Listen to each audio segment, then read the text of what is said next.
Hello friends, and welcome to another episode of the Urban Homesteading channel with Professor DIY and Mrs. DIY. If this is the first time you're visiting our channel, we want to express to you a very warm welcome. If you have been here before, welcome back. If today is your birthday, we want to wish you a very happy birthday. So today we have a fun and useful project that we believe can be built by anyone with just a simple hand saw. Yes, Mrs. DIY? I believe so. We'll have to see how it turns out. We're going to use only dimensional lumber from the big box store, as we're going to show you right now. So today we're going to use one 2x4, maybe two that we bought a second. It might be closed, but we might have enough. In any case, we're going to use one or two 2x4s and one 8x2. You bought an 8, right? 2x8, yep. And you can buy a 6 or a 12 depending on how deep you want your bench. Mm-hmm. Again, you only need a cutting implement. You can do it with a hand saw. We're going to use power tools, but they're not necessary for this build. And those three boards will turn into this. We think that's a fun, simple project that virtually everyone can do. It doesn't require fancy equipment, and it doesn't require a lot of skill. Definitely a beginner project. So stick around. We're going to show you every step of the way, and along we're going to share some tips and tricks on making this build and other builds easier for you. And we are going to transform those pieces of dimensional lumber into a wonderful wooden deck. What? Bench. Deck bench. I lost it for a moment. All right. So like always, we set a stop here because we need 4 pieces the same length, right? Yep. So we're going to do that now.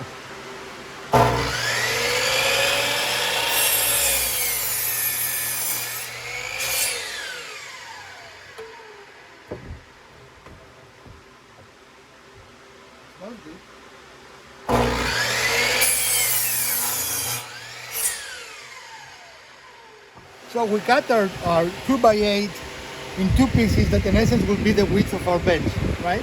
Yep. And again, the exact dimension is not critical as long as they're the same size, right? Same size. Consistency over accuracy is the key here.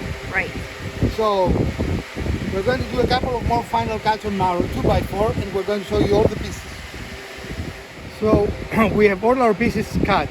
These are all the pieces we need for the legs, and we're going to use our Gela sander to do the sanding for this piece. So stick around.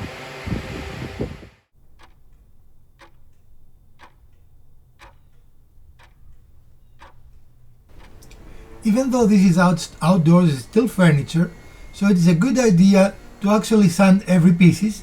Mrs. DIY right here is sanding what will effectively be the legs, and we are also going to sand the seat, so when someone is seated on the piece of furniture will not get a blister, or not a blister, a splinter. Splinter, same thing. So while this is a time-consuming step, it is a step we recommend that you do not really salt yourself on, as it makes the final product look much better and much more professional. In any case, I do not enjoy sanding, but when I say something needs to be sanded, that really means it needs to be sanded, because I'm glad I have Mrs. DIY to do that for me. We purchased recently a nice fan, which is a high velocity fan, 7,000 cubic feet of air per minute, that really help our soap stays much cooler, and it is really an enjoyable process. This is a dry fit for our legs.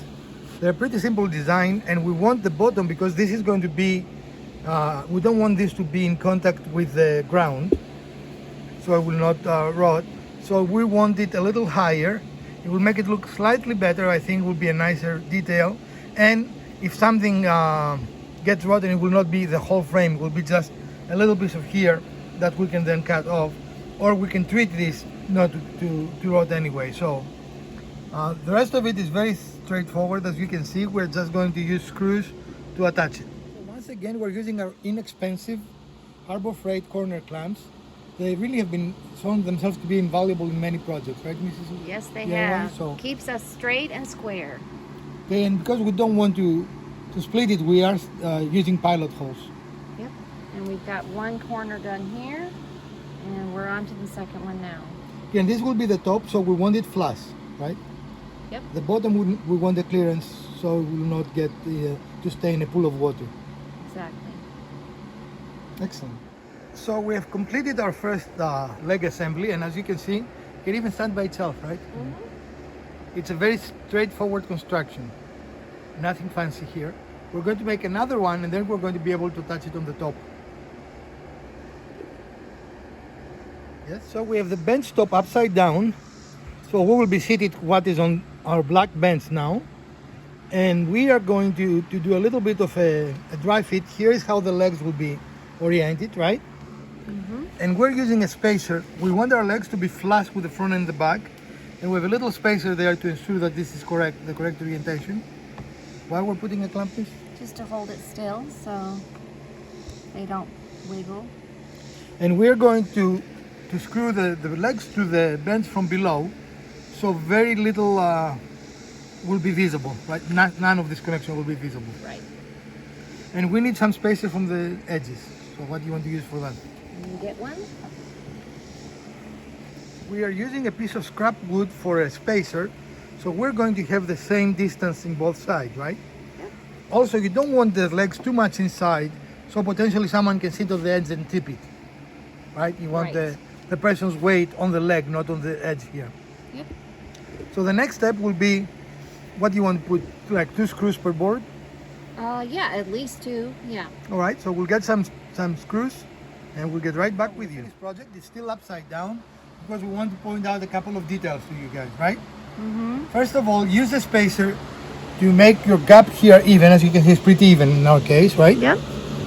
And it is a matter of preference. You could make this a little smaller and not be flush, right? But definitely you don't want the legs to be longer than your frame. Or wider. Yeah. Wider. Yep. You're correct. Also, it is a good idea to not put your screws in a line, because that makes a little better hold, right? It doesn't allow it to rock. Right. If they're all in a line, the forces can actually take it off. Right. So this is a little sturdier.